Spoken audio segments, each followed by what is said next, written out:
അസ്സലാമു അലൈക്കും വറഹ്മത്തുള്ളാഹി. പ്രിയപ്പെട്ടവരെ, ലോകമാധ്യമങ്ങളിലൂടെ നമുക്ക് മുന്നിലേക്ക് വന്നുകൊണ്ടിരിക്കുന്ന വാർത്തകൾ വളരെയധികം പ്രതീക്ഷ നൽകുന്നതും നാളത്തെ പുലരി ഒരുപക്ഷേ സമാധാനത്തിൻ്റെതായിരിക്കാം എന്ന സന്ദേശം പ്രചരിപ്പിക്കുന്നതുമാണ്.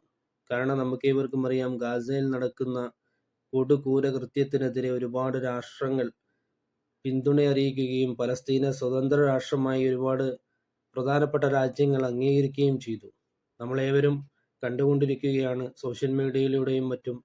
കഴിഞ്ഞ ദിവസങ്ങളിൽ നമ്മുടെ UN പൊതുസഭയിൽ വെച്ച് നടന്ന സമ്മേളനത്തിൽ ഇസ്രയേൽ പ്രസിഡന്റ് ബെഞ്ചമിൻ നെതന്യാഹു പ്രസംഗിക്കാനായി എണീറ്റപ്പോൾ 50-ലധികം വരുന്ന രാജ്യങ്ങളുടെ തലവന്മാർ അല്ലെങ്കിൽ അവരെ പ്രതിനിധീകരിച്ച് വന്ന പ്രധാനപ്പെട്ട വ്യക്തികൾ വേദി ബഹിഷ്കരിക്കുന്നതായിട്ട് നമുക്ക് കാണാൻ കഴിഞ്ഞു. കാരണം മനുഷ്യത്വം മരവിച്ചിട്ടില്ലാത്ത എല്ലാ മനുഷ്യരും ഒരുപോലെ അല്ലെന്ന് തെളിയിക്കുന്ന ചില ചിത്രങ്ങളാണ് നമുക്ക് മുന്നിൽ കടന്നുപോയിക്കൊണ്ടിരിക്കുന്നത്. ആ ചിത്രങ്ങൾ രൂപപ്പെടാൻ കാരണം തിരിച്ചറിവാണ്. യുദ്ധം ഒന്നിനും പരിഹാരമല്ല എന്നുള്ള തിരിച്ചറിവാണ് ഈ ചിന്തകൾ രൂപപ്പെടാൻ കാരണം. ഇനിയും മനുഷ്യ മനസ്സാക്ഷി മരവിച്ചിട്ടില്ലാത്ത മനുഷ്യർ ഇതിനെതിരെ അണിനിരക്കുകയും കൈകോർക്കുകയും ചെയ്തുകൊണ്ടിരിക്കുകയാണ്.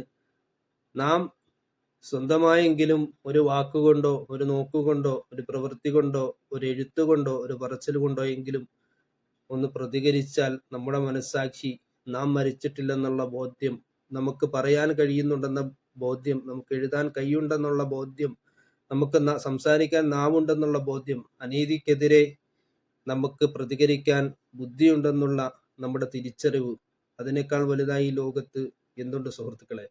അതുകൊണ്ട് നമുക്കും ഗാസയിലെ പിഞ്ചോമനകൾക്ക് വേണ്ടി അണിചേരാം. ലോകത്താകമാനം SSFന്റെയും SYSന്റെയും നേതൃത്വത്തിലൊക്കെ വളരെ തന്ത്രപ്രധാനമായ യോഗങ്ങളും അതുപോലെ പരിപാടികളും ഒക്കെ നടന്നുകൊണ്ടിരിക്കുന്നു.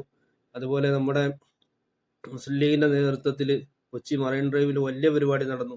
അപ്പോൾ ആരൊക്കെ ഈ പരിപാടിയുമായി മുന്നിട്ടിറങ്ങിയാലും അവരുമായിട്ടൊക്കെ ബന്ധപ്പെട്ട് സഹകരിക്കുകയും നമ്മുടെ മനസ്സാക്ഷിയെ നാം മരിച്ചിട്ടില്ല, പ്രതികരിക്കാനുള്ള ആർജവമെങ്കിലും ഉള്ളവരാണ് നമ്മൾ എന്നുള്ള ബോധ്യം നമ്മൾ ഉണ്ടാക്കിയെടുക്കുകയും ചെയ്യണമെന്ന് ഓർമ്മിപ്പിച്ചുകൊണ്ട് തൽക്കാലം വാക്കുകൾക്ക് വിടാം.